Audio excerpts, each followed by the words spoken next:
ആകാശവാണി.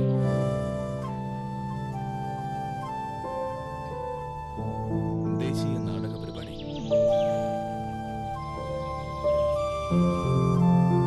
ചിനാർ സാക്ഷിയാണ്. അപ്പൊ ഞാൻ ക്ലബിലൊന്ന് പോയി വരാം. നമ്മളെ ചെക്കന്മാരോട് ബ്രസീലിന്റെ ഫ്ലെക്സ് വെക്കുന്നുണ്ട് നമ്മളെ ക്ലബിന്റെ അവിടെ. അർജന്റീനയുടെ കളി എന്നടാ. അർജന്റീന? അതിപ്പോ എവിടുന്ന് അർജന്റീനനെ കിട്ടി? റേഡിയോയിൽ കേട്ടതാവും അല്ലേ? നിങ്ങൾക്ക് അതിനെന്താ പന്തളിനെ പറ്റി അറിയാം? എന്താ അർജന്റീന? നിങ്ങൾ അവിടുന്ന് ഇവിടുന്ന് എന്തൊക്കെയാ കേട്ടുകണ്ടേ? നിങ്ങളെ റേഡിയോയില് പാട്ടും കേട്ടോ അവിടെ ഇരുന്നോളിട്ടാ.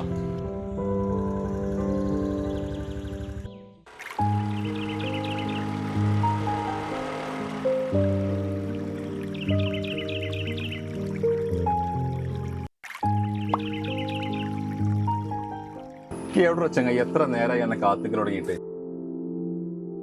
ഒന്നും പറയണ്ട ചങ്ങായി. വാപ്പാനോട് വർത്താനം പറഞ്ഞാണ്ട് ബാലായി. അതിന്റെ ഇടയിൽ വാപ്പാന്റെ ഒരു ചോദ്യം, അർജന്റീനയുടെ കളിയെന്ന്. വാപ്പാക്ക് എത്താ അർജന്റീന, എന്ത് ബ്രസീൽ? എന്റെ ബാപ്പേ, ആ കാലത്ത് ആരായിരുന്നു എനിക്കറിയോ? ഒരു കാലത്ത് മോൻ തന്നെയായിരുന്നു ഇപ്പോഴത്തെ ഫുട്ബോള്. ഞങ്ങൾ എവിടെല്ലാം പോയി കളി കണ്ടിരുന്നു. 1986 അർജന്റീനയുടെ കളി കണ്ടുകൊണ്ടിരിക്കുമ്പോഴേ കറണ്ടാണ്ട് പോയി. അന്ന് 5 കിലോമീറ്റർ അപ്പുറത്ത് കോട്ടക്കലാണ് കറണ്ട് ഉള്ളത്. ആ കളി കാണാൻ ഞങ്ങൾ നടന്നിട്ടാണ് പോയത്. അത്രയും ഭ്രാന്തിയാണ് കളിനോട്. അന്നേ അർജന്റീന കപ്പെടുത്തപ്പോഴേ ഓന്റെ വകയിരുന്ന് ഇവിടെ എല്ലാവർക്കും പായസം. അർജന്റീന എന്ന് പറഞ്ഞാല് ഓന് കട്ട പിരാന്തായിരുന്നു. ഭ്രാന്തോ? അന്ന് അർജന്റീന കപ്പെടുത്തപ്പോഴേ ഓനിവിടെ ആടിനെ അറുത്തിട്ടാണ് വീടിനെ വെച്ച് കൊടുത്തത്. ഓനെപ്പോലത്തെ ഒരു കളിഭ്രാന്തനെ എൻ്റെ ജീവിതത്തിൽ അന്നും ഞാൻ കണ്ടില്ല, ഇന്നും ഞാൻ കണ്ടില്ല. അതൊക്കെ കഴിഞ്ഞിട്ടാണ് ഓൻ ആക്സിഡൻ്റ് ആയത്. അന്ന് എനിക്ക് 2-3 വയസ്സുള്ളൂ.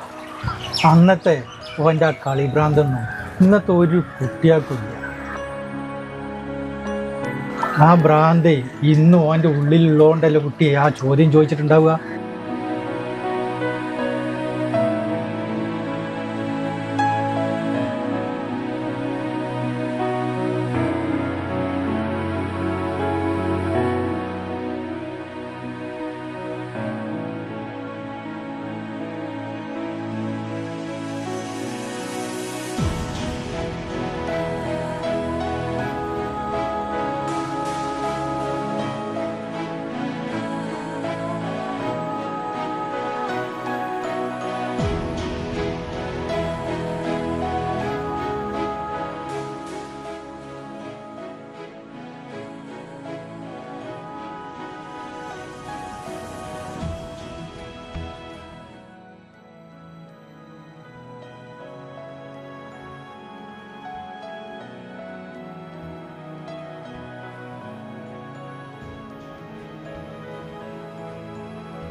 മെസ്സിക്ക് പിൻഗാമിഞ്ഞിപ്പോ ഇക്കോപ്പാസ് ആണല്ലേ?